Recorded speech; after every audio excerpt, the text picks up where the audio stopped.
Bueno, y esto es lo nuevo, que es lo que muchos hospitales, nosotros tenemos chicha de nuevo, porque te hace 3 semanas que apareció el FilmArray en nuestro hospital, así que tiene obviamente varias formas de identificar, tiene para identificar muestras respiratorias altas, que es todo el panel viral, inclusive el SARS-CoV-2, eso se hace por hisopado.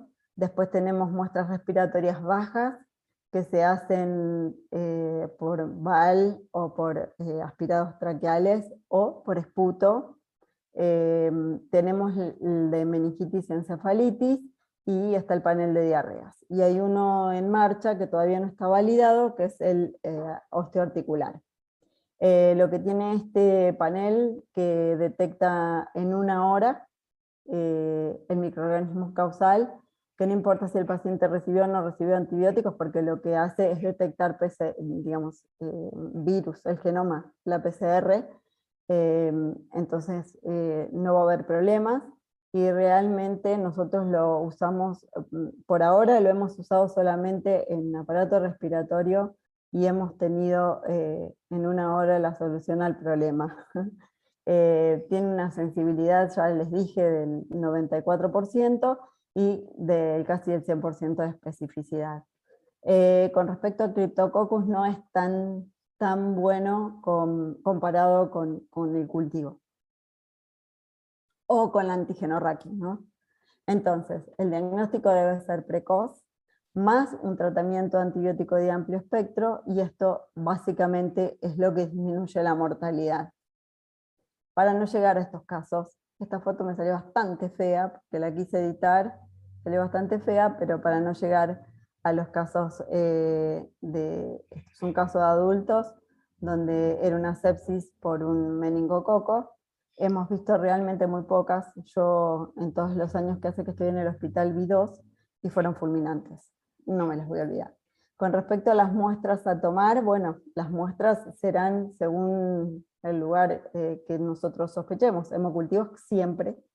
Si estamos frente a un cuadro de infección urinaria urocultivo, si estamos frente a un cuadro de neumonía, tomaremos secreciones respiratorias, meningitis líquido-cefalorraquídeo. Son muy importantes las muestras de piel y partes blandas cuando sospechamos infecciones severas como fascitis necrotizantes, mionecrosis. Ahí el inóculo bacteriano es muy grande, es importante. Tenemos rédito, y tenemos rédito rápido con la técnica de Gram.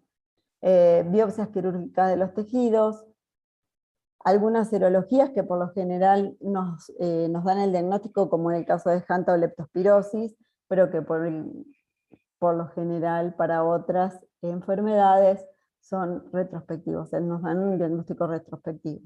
Radiografía de tórax, ecografía, tomografía, si podemos hacer una resonancia en casos de infecciones severas de piel y partes blandas, sería lo ideal, pero bueno. Y bueno, y después podemos tomar en cuenta el rol de los biomarcadores, que en realidad no es para comenzar un tratamiento que se utilizan los biomarcadores, sino nos sirven para acortar los tratamientos. Bueno, nosotros tenemos un uso restringido de antibióticos, y ahora se los voy a decir cuando vayamos al tratamiento. No usamos cefalosporinas de tercera generación, porque tuvimos serios problemas con la aparición de betalactamasas de espectro extendido. En el año 2001 se usaron las cefalosporinas, sobre todo ceftriaxona, que es la que tiene más circulación enterohepática y más resistencia genera de manera desmedida, y se usaba para infecciones intraabdominales, se usaba para neumonía aguda de la comunidad, se usaba para las infecciones urinarias. Esto nos llevó a un uso de carbapenemes, y en el año 2013, 10 años después, tuvimos la aparición de la primera carbapenemasa. O sea que para nosotros el tratamiento es dirigido solamente a la sepsis de la comunidad, sin foco. Y después veremos algunos casos de infecciones urinarias.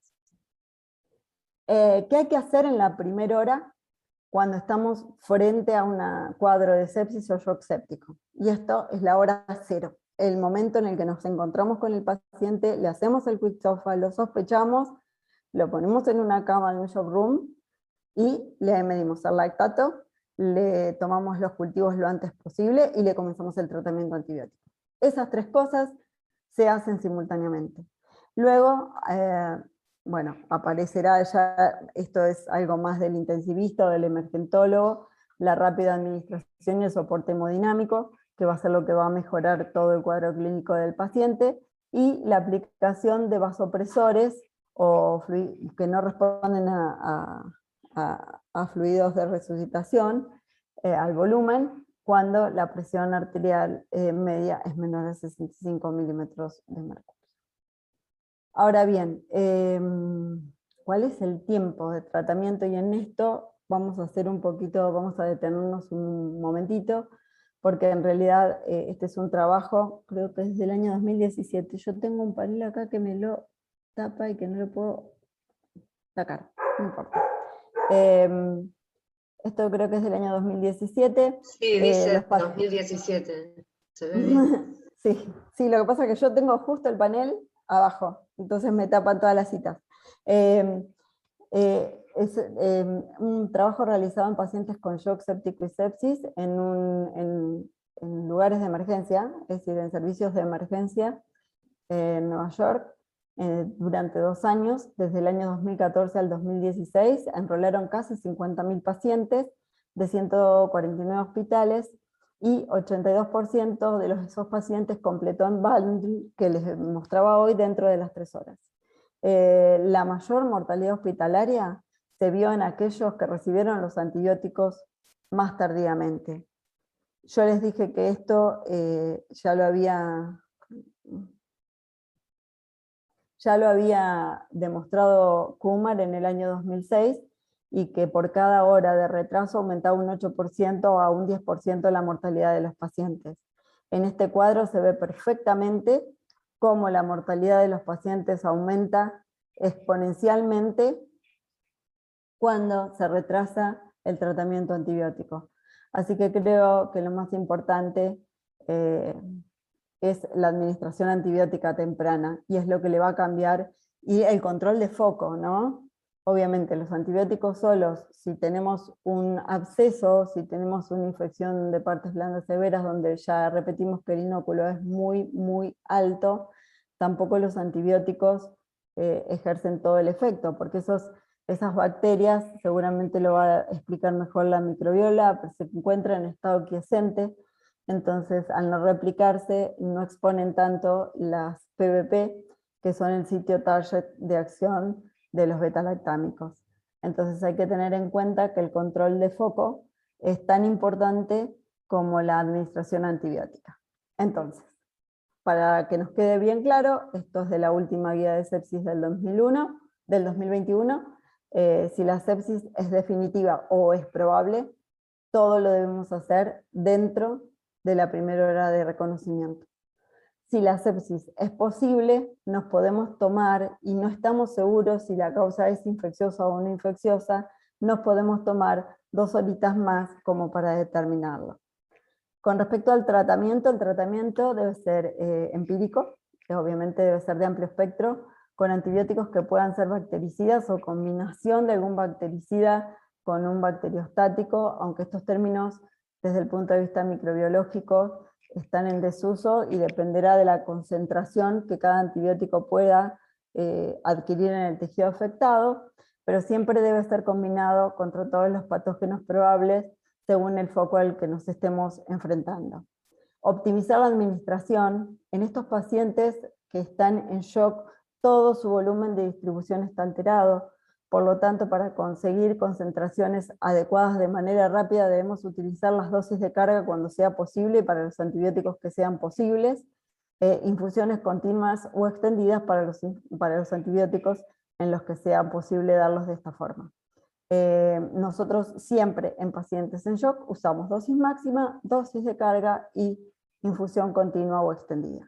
Si quieren después les digo cómo usamos los antibióticos y qué antibióticos usamos en esta forma de administración. Y el tratamiento empírico debería durar solamente 72 horas, que es lo que tarda en realidad nuestro servicio de bacteriología en decirnos frente a qué nos enfrentamos. Bueno, según el foco, ¿qué ponemos? Si el foco es el sistema nervioso central, usamos ceftriaxona, más menos vancomicina, siempre sospechamos el Staphylo aureus meticilino resistente. Esto es bastante discutido, pero ya hay artículos que determinan que debe utilizarse vancomicina, ya que vamos a tener cultivos. Más menos ampicilina, pensando que el paciente es mayor de 50 años o tiene alguna comorbilidad como para pensar en listeria. Con respecto al foco respiratorio, nosotros no tenemos sensibilidad, hemos rescatado algún neumococo con sensibilidad intermedia a la penicilina, pero no tenemos habitualmente, así que usamos ampicilina sulbactam más macrólidos, y aquí también evaluamos la posibilidad de colocar vancomicina. Y antivirales, dependiendo de la época y de la circulación viral a la que nos estemos enfrentando. Con respecto a las infecciones de piel y parte blandas, inicialmente usamos piperacilina, tazobactam o cefepime-clindamicina más vancomicina, o piperacilina, tazobactam más vancomicina, y cuando tenemos el aislamiento, ya sea que tenemos cocos gram positivos y estamos frente a la posibilidad de que sea un Staphylo coco aureus o un estrepto beta hemolítico del grupo A, usamos penicilina, clindamicina más vancomicina. La penicilina y la clindamicina en el caso de streptococo beta hemolítico lo usamos por una cuestión de sinergismo y por una cuestión de inóculo. La clindamicina actúa rápidamente sobre la síntesis proteica, baja el inóculo, las bacterias se empiezan a replicar y hacen que la penicilina comience a actuar en su totalidad. Con respecto a la duración del tratamiento, esto se los traje, esto es nuevo, y esto es de la guía, y ya se sabe, todos los tratamientos en general se acortaron hasta 5 a 7 días, y es lo que nosotros hacemos en el hospital. Y ya quedó demostrado en múltiples trabajos, que ya sea en neumonía, en bacteriemia, en infecciones intraabdominales o en infecciones del tracto urinario, los tratamientos cortos comparados con los tratamientos largos no demostraron diferencias significativas, pero sí tienen un impacto sobre la morbilidad de los pacientes por los efectos adversos, llámese diarrea por Clostridium difficile, infecciones micóticas, etc. Así también como un impacto evidente sobre la resistencia bacteriana a la que nos estamos enfrentando actualmente. Como conclusiones, bueno, la sepsis y el shock séptico representa el 10% del total de los ingresos a las terapias intensivas, con una tasa de mortalidad que va del 40 al 50%, que debe utilizarse el Quick-SOFA como un método, un mecanismo rápido de evaluar y seleccionar a los pacientes que pueden estar seriamente enfermos o ir a un shock séptico. Esto de SCORE es para evaluar en el servicio de emergencias, y que los focos más frecuentes son los focos intraabdominales, los focos respiratorios, las infecciones urinarias y las infecciones de piel y partes blandas. La administración del tratamiento antibiótico de amplio espectro dentro de la primera hora es el pilar fundamental y es lo que disminuye la mortalidad, y el tratamiento empírico debe ser combinado inicialmente. Y debemos de escalar, si bien el descalamiento o el descalonamiento de los antibióticos no tiene impacto sobre la mortalidad, sí es una buena práctica, sobre todo para la morbilidad de los pacientes. Entonces, siempre que se encuentre frente a un paciente, lo primero que hay que pensar es si realmente puede ser una sepsis lo que estamos viendo. Si no lo pensamos, es imposible que lo diagnostiquemos, y si no lo diagnosticamos, es imposible que podamos hacer un tratamiento de forma adecuada. Bueno, muchas gracias por su atención y quedo a disposición para las preguntas. Mónica, bueno, muchas gracias, re linda la charla, excelente. Tenía razón Martín, gracias por convocarla. La verdad que un gusto. Gracias a ustedes. No sé, nosotros habitualmente en el curso tenemos cortísimo tiempo igual para la otra charla, para poder dar paso a la otra charla, pero hacemos preguntas por chat, así no se interrumpe, digamos. Perfecto. Sí, Carlos. sí, Romina, no, en primer lugar, espectacular la disertación, muy Muchas buena, gracias, muy Carlos. completa, muy completa. Ujú. Ahí había una pregunta que se hizo durante el transcurso de la disertación, que si podría repetir los 4 microorganismos que producen hemóptisis, que los mencionó hoy Mónica. Sí, en realidad uno tiene el neumococo como el fundamental, ¿no es cierto?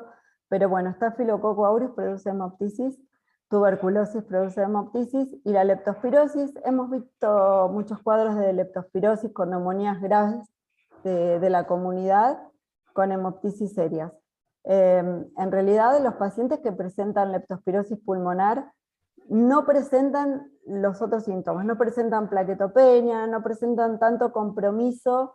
De hecho hay trabajos hechos en nuestro país, tanto compromiso renal y hepático, y les diría que casi prácticamente el compromiso es pulmonar. Por eso la alta sospecha frente a una neumonía severa de la comunidad con hemoptisis, pensar en la epidemiología del paciente, buscarlo y pedir la serología. Nosotros, la serología para leptospirosis, hay que recordar que por lo menos tienen que pasar 7 días para que los anticuerpos suban y nosotros tengamos el resultado, pero por lo general pedimos las 2 muestras y tenemos los resultados rápidamente, y los resultados fueron positivos en los pacientes en los que la sospechamos. Es importante la sospecha. El tratamiento es el tratamiento de una neumonía de la comunidad, pero se le podría sacar la vancomicina, por ejemplo, a esos pacientes, se podría sacar el macrólido, podría quedar solamente con ampicilina o con una cefalosporina, pero sí es importante porque muchas veces se hace tratamiento con corticoides de manera conjunta. Así que son pacientes que nosotros vemos por lo general con el servicio de neumotisiología. Bien. Sí, Romina, preguntan sobre el efecto del grupo C. ¿Se están viendo con frecuencia? ¿Qué importancia hay que tenerle? ¿Y qué antibiótico-terapia sería efectiva? El grupo B, que es el beta hemolítico del grupo B, el grupo C también afecta, digamos, todo lo que es aparato respiratorio, pero lo que se está viendo es grupo B. Siguen siendo sensibles, por lo menos nuestras cepas siguen siendo sensibles a penicilina. El problema es que, bueno, causan una respuesta inmunológica excesiva y muchas veces, más allá del control del microbiológico del microorganismo, el paciente fallece igual. Que eso era lo que veíamos con los pacientes con COVID, ¿no? Que producían una respuesta inmunológica terriblemente exagerada, que eran negativos ya para COVID y se terminaban muriendo por shock séptico. Sí, la respuesta inflamatoria. Mónica, yo quería hacer una pregunta. ¿Qué opinás respecto al tiempo o la duración del tratamiento antibiótico o el descalamiento cuando uno tiene los cultivos en los pacientes sépticos que tienen mala evolución clínica? El descalamiento es obligatorio, digamos, para mi gusto, porque si no es como un doble gasto, ¿no? Uno pide los cultivos, pero después cuando conviene le da bolilla, cuando no conviene no da bolilla. Los pacientes pueden evolucionar mal por múltiples factores, no solamente los infectológicos. Nosotros estamos acostumbrados a descalar, de hecho lo hacemos de rutina, y los tratamientos son acortados, aún en las bacteriemias, aún en los pacientes con bacteriemias por multiresistentes. 5 a 7 días y sí. Perfecto, Es gracias. lo que hacemos, de nada. Acá hay una que sí, se me fue la pregunta. Sí. Se me fue la pregunta, no la alcancé a leer. No, era el chat. No, aprovechando que está Cecilia presente, sería bueno por ahí también, no sé si quiere hacer algún comentario, alguna pregunta. La pregunta era de neutropenia, me parece. ¿Cuál era el tratamiento adecuado para el paciente neutropénico? Algo así. Ajá. A ver, ya lo busco. Ah, acá está. ¿Cuál es el tratamiento adecuado para neutropenia severa con sepsis? El tratamiento es cubrir los bacilos gram negativos. Nosotros cubrimos con cefepime inicialmente o con piperacilina tazobactam, obviamente dependiendo si el paciente no estuvo internado los 30 días previos, porque los neutropénicos suelen ser pacientes muy particulares, que recibieron antibiótico-terapia previa. Entonces en esos pacientes que recibieron antibiótico-terapia en los últimos 90 días, o en los pacientes que estuvieron internados en los últimos 90 días, nosotros usamos esquemas un poco más amplios. Pero en los pacientes que ingresan por primera vez con fiebre, es raro que el paciente ingrese en shock, pero no es lo habitual. Ingresan con el diagnóstico, ingresan con fiebre, se cultivan, pero sí en la internación hacen shock. Son pacientes que tienen catéteres venosos centrales, por lo tanto, a la mayoría de los que hacen shock séptico se los cubre ampliamente.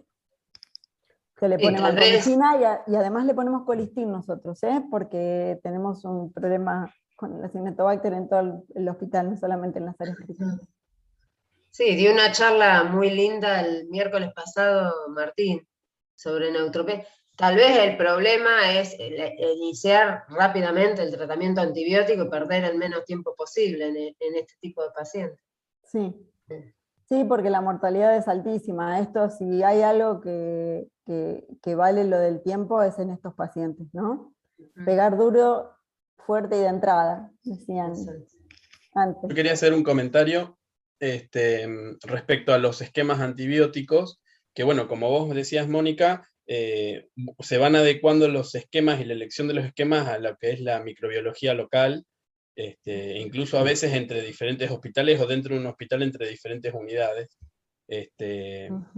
para tener en cuenta eso, ¿no? Que los esquemas, o sea, nosotros tenemos que conocer nuestra microbiología para decidir qué esquema empírico es el más adecuado para diferentes pacientes en diferentes lugares. Sí, porque nosotros tenemos un problema con los neutropénicos y las infecciones por enterobacterias productoras de carbapenemasas y por pseudomonas MBL, que es lo que tenemos ahora en el hospital. Entonces tenemos que pensar en eso en el momento de cubrir un paciente con shock séptico y neutropenia, que sabemos que se muere en términos de horas. Bueno, la verdad, excelente la charla. No tenemos mucho tiempo, así le damos paso a María Luz, pero muchas gracias, Mónica, por haber estado presente. Muy, muy rica tu charla, la verdad. Muchas gracias, Romina, gracias, Martín, gracias, Carlos. Bueno, muchas gracias a todos por invitación. Bueno, bárbaro.